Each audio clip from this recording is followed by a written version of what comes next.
Hey, this is JP with Central Idaho Mountain Weather. It's August 26, 2024, giving you an update on the Wapiti fire. Rocky Mountain Team 1's doing an amazing job updating us with information throughout the day and really explaining how operations work. I've been pretty impressed with that whole thing. Kind of give you a little overview on how the town meeting went yesterday as well. All right.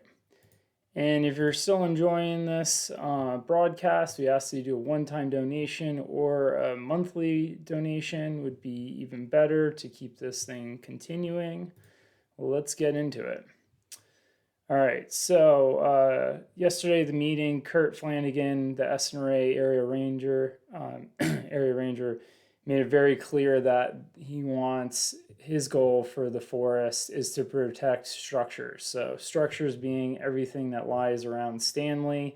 I'm talking mostly about Stanley in this broadcast, as the meeting last night was in Stanley talking about that area.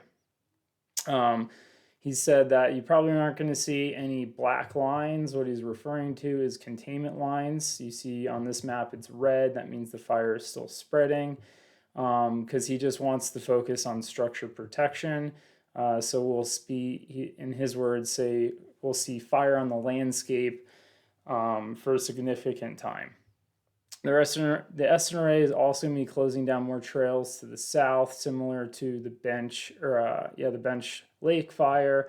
They're not going to close down the Redfish complex, but it seems like they might be closing some of the trails in the Redfish Inlet area. So stay updated on that in the next couple of days.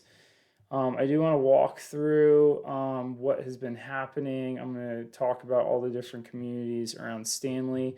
You can see on this map all these X's or bulldozer lines. They put in a dozer line yesterday and completed that around, let me pull up this map and I'll show you. So yesterday they completed, I'll start with Homestead. It looks like they might have done a firing operation yesterday. This is the newest infrared that we got last night. You can see some homes pretty close here. I'm assuming they burned out this whole area to get ahead of the fire to protect the homestead. And they have a hand line that's going around the perimeter here. This is still scattered fire here. Looking at Crooked Creek subdivision next.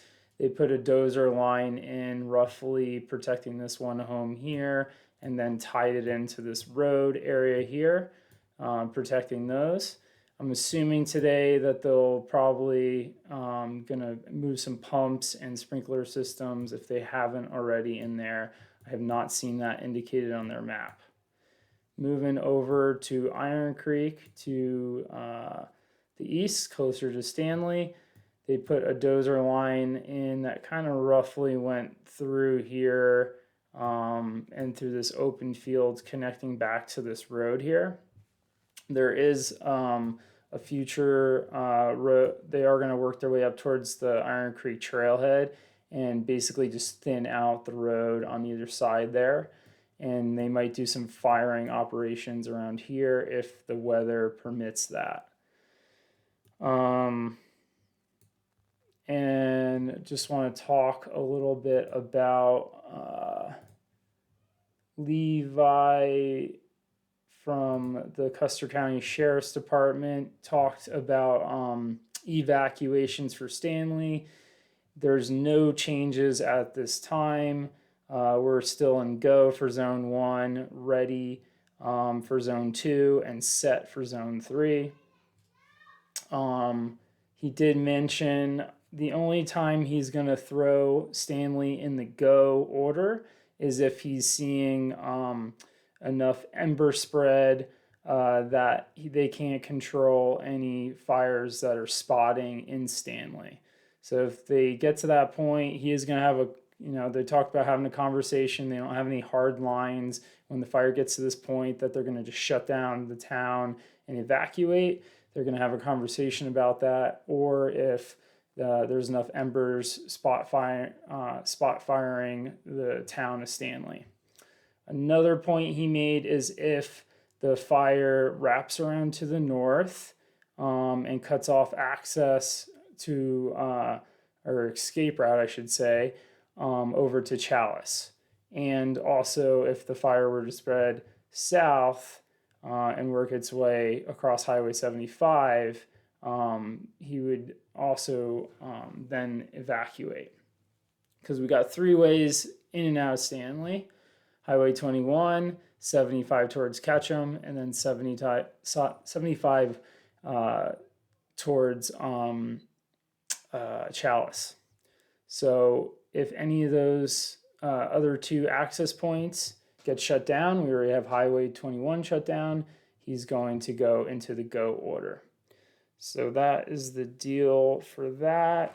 Just check my notes here. All right, moving over into Grand Jean. Not going to forget about you guys over on the west side of the fire.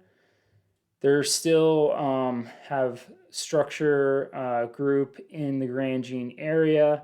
That's earlier in the fire, we lost a bunch of structures down here, and they're still worried or keeping an eye on the fire there. Sometimes these fires can live underground for weeks to months in the root systems, and they just don't want to have a flare up and not have someone there to protect the structures. So they're still protecting the structures there. All right. Lastly, I am going to shuffle back. Maybe I'll zoom out to the map. So we haven't had too much growth yesterday. Let me zoom.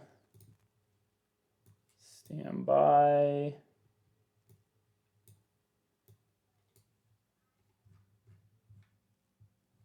Here we go. All right, so this was the old map from yesterday, the new map. Not too much growth in the fire yesterday, but they are anticipating that it is going to grow over the next couple of days with dry conditions. The next thing everyone's worried about is a dry cold front on Wednesday. So right now we've been having prevailing winds from the southwest. They're going to shift to the northwest. So that's going to push the fire down closer towards these communities in Stanley. Right now, or over the next couple of days, they might try to put some more lines in here so they can do some firing operations and burn some of the fuels ahead of the fire here. So by the time it gets to those communities, there's no fuel and the fire wants to run to where there's fuel and will wrap down south. Now, they were well aware of what we just had to encounter and deal with earlier this summer of the redfish complex. So I don't think we're going to get to that again, but that is on their minds. Right now, they're trying to protect the homes around Stanley. All right, let's look at some maps. All right, so the winds, like I said, are going to be out of the southwest for the next couple days, but you can see that color moving in. That's our system of weather. We're going to have some prefrontal winds pick up from the southwest ahead of the storm. And then this is the storm we're looking for. It's in the Gulf of Alaska right now. The red line is a warm front. The blue line is a cold front. The cold front is what we're going to keep our eye on as it moves over closer to us in Idaho. I'll show you what that looks like on this map. So here again, this purple area is the trough, or inside the trough is going to be the cold front. And as that thing moves towards the south, right around Tuesday evening into Wednesday, the winds coming off the back end of this are going to be northwest, and that's what we're going to be worried about with that shift in direction. So that's kind of the current update on what's going on with the fire.